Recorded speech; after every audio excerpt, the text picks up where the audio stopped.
بندے کا لباس کیسا ہونا چاہیے؟ رسول اللہ صلی اللہ علیہ وسلم کی روایت ہے، صحیح البخاری کے اندر موجود ہے۔ آپ فرماتے ہیں لا یصلی احدکم فی الثوب الواحد لیس علی عاتقہ شیء، کوئی شخص ایک کپڑے میں اس طرح نماز نہ پڑھے کہ اس کے کندھے ننگے ہوں، ننگے کندھوں میں نماز نہ پڑھے، یعنی کندھوں کو ڈھانپے رکھنا نماز میں ضروری ہے۔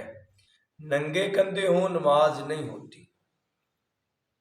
تو یہاں سے مسئلہ تھوڑا سا آپ یہ نشین کر لیں، نبی پاک نے یہ کہا ہے کہ ننگے کندھے ہوں تو نماز نہیں ہوتی، یہ نہیں کہا کہ ننگا سر ہو تو نماز نہیں ہوتی۔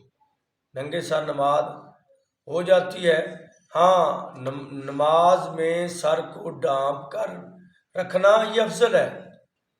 نبی پاک کا یہ اکثر طریقہ یہی رہا کہ سر ڈھانپ کر نماز پڑھی اور پڑھائی، لیکن یہ کوئی ایسی حدیث نہیں ہے کہ آدمی کا سر ننگا ہو، نبی پاک نے فرمایا ننگے سر نماز نہیں ہوتی، یہ کہا کہ ننگے کندھے ہو نماز نہیں ہوتی، یہ بات ہے۔ عمر بن ابو سلمہ رضی اللہ تعالیٰ عنہ بیان کرتے ہیں کہ میں نے رسول اللہ صلی اللہ علیہ وسلم کو ام سلمہ رضی اللہ تعالیٰ عنہ کے گھر میں ایک ہی کپڑے میں لپٹے ہوئے نماز پڑھتے دیکھا کہ آپ نے اس کی دونوں کنارے، دونوں طرفیں اپنے کندھوں پر رکھی ہوئی تھی۔ تو یہ حدیث بھی صحیح البخاری میں۔ اب اس کی تھوڑی سی تفصیل نیچے لکھے۔ اس سے معلوم ہوا کہ مرد کے لیے نماز کے دوران میں سر ڈھانپنا واجب نہیں، ورنہ آپ کندھوں کے ساتھ سر کا ذکر بھی فرماتے ہیں۔ سر ڈھانپنے کے بارے میں مجموعی لحاظ سے لوگوں کو اس کی ترغیب دینا بالکل اچھا ہے، مگر نماز کے ساتھ تخصیص کر کے نہ ڈھانپنے پر ملامت کرنا درست نہیں ہے۔ بہتر یہی ہے کہ نمازی کے لیے سر ڈھانپے، ٹوپی اور پگڑی لے کر سر پر نماز پڑھے اور پڑھائے، مگر جو سر پر ٹوپی نہ رکھے اس کی نماز ہو جاتی ہے۔ اور یہ جو حدیث بخاری کی اب ہم نے پڑھی دوسرے نمبر والی، اس سے ثابت ہوا نبی پاک نے بھی ننگے سر نماز پڑھی۔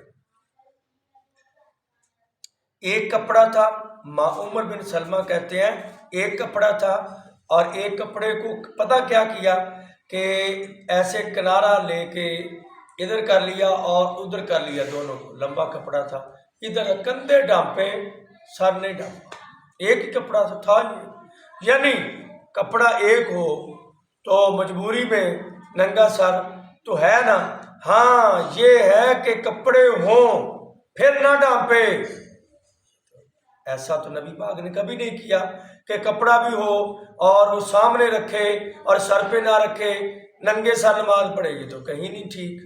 نبی پاک نے ایسا نہیں کیا، کپڑا ہی ایک ہے، پھر ننگے سر تو ثابت ہے، ننگے سر یعنی ایک بندہ ٹوپی ہے گھر میں سب کچھ ہے، بھولا ہے جلدی آ گیا، یا سر پہ بندے پہ ٹوپی رکھی نہیں جاتی، بعض لوگوں کو گھبراہٹ ہوتی ہے، بلڈ پریشر ہائی کا مریض ہے، ننگے سر نماز پڑھ لے، اس کو نہیں برا کہہ سکتے۔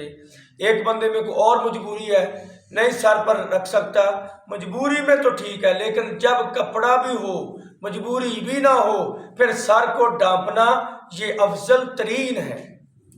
صحابہ اکرام رضوان اللہ اجمعین نبی اکرم صلی اللہ علیہ وسلم کے ساتھ نماز پڑھتے تھے، وہ اپنے تہ بندوں کو چھوٹے ہونے کے سبب اپنی گردنوں پر باندھے ہوئے ہوتے تھے، اور عورتوں سے کہہ دیا گیا تھا کہ جب تک مرد سیدھے ہو کر نہ بیٹھ جائیں اس وقت تک تم اپنے سر سجدے سے نہ اٹھانا۔ سبحان اللہ۔ یہ حدیث صحیح بخاری میں یہ بھی ہے، باب ہے اذا کان الثوب ضیقا جب کپڑا تنگ ہو تو عورتوں کو حکم دیا گیا کہ وہ ابھی سجدے میں رہیں. تھوڑا سا اور پڑھیں پھر سمجھ آئے. چلو ادھر تک کی کافی سمجھیں.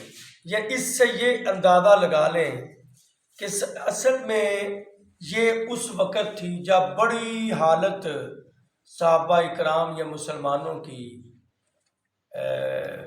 پریشانی والی تھی، تنگی کے حالات تھے. کھانے کے لیے روٹی نہیں تھی، پہننے کے لیے کپڑے نہیں تھے، پاؤں میں پہننے کے لیے جوتا نہیں تھا. تو پھر وہ نماز میں ایک کپڑے سے گزارا کرتے. تو نماز میں پھر بھی معافی نہیں. اب وہ لوگ کیسے اللہ کی بارگاہ میں منہ دکھائیں گے جن کے پاس 15 سوٹ پڑے ہیں، نماز پھر نہیں پڑھتے، اور جن کے پاس ایک ہی چادر تھی نماز وہ مسجد میں آ کر پڑھتے تھے، اور عورتیں مسجد میں آ کر نماز پڑھتی تھیں. اب گھروں میں نہیں پڑھتی عورتیں، وہ عورتیں مسجد میں آ کے نماز پڑھتی تھیں. تو تب عورتوں کو کہا بندے کا ایک ہی یہ چادر ہے بالفرض، ایک چادر ایسے لی ہو، بندہ ہے آخر جب ایسے اٹھے گا یہ اٹھے گا تو 70 تھوڑا بہت ہو جائے گا نا بھرنا.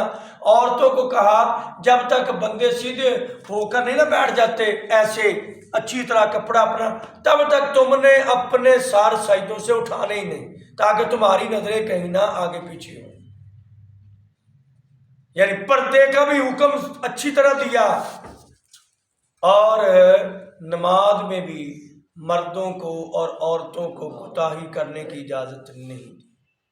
تو اب یہ مسلمان کیسے پھر کہتے ہیں مسلمانوں پر سختیاں بڑھیاں، مارے گئے مسلمان، بھوکے مر گئے مسلمان، امریکہ دے اندر بڑا پیسہ، انگلینڈ دے اندر بڑا پیسہ، یورپ دے اندر بڑا پیسہ، اور فرانس اندر بڑا پیسہ، فلانے علاقے دے اندر بڑا پیسہ، مسلمان لنڈا پوندن فلانا. یہ ہماری اپنی کرتوتیں ٹھیک نہیں ہیں. ایک گھر میں 5 افراد ہیں، ایک نمازی بڑی مشکل سے ملے گا، 4 بندے بے نماز ہیں وہ مسلمان بھی ہیں، وہ اہل حدیث بھی، اہل سنت بھی، لیکن بے نماز. کس نبی نے نماز نہیں پڑھی؟ کون سا صحابی بے نماز ہے؟ اور کون سا اللہ کا ولی بے نماز ہے؟ اور کون سا اللہ کا نیک بندہ بے نماز ہے؟ جب ان کو نماز کی رخصت اور اجازت نہیں اللہ نے دی، معافی نہیں دی، پھر کون بندہ ہے جو نماز کے بغیر جنت میں چلا جائے؟ جو ایک کپڑوں میں. اور پھر یہ لوگ جو کہتے ہیں ہیٹر نہیں چلائے، گیزر نہیں چلایا، فلاں نہیں کیا، وہ صحابہ اکرام ایک کپڑے میں نماز پڑھتے تھے.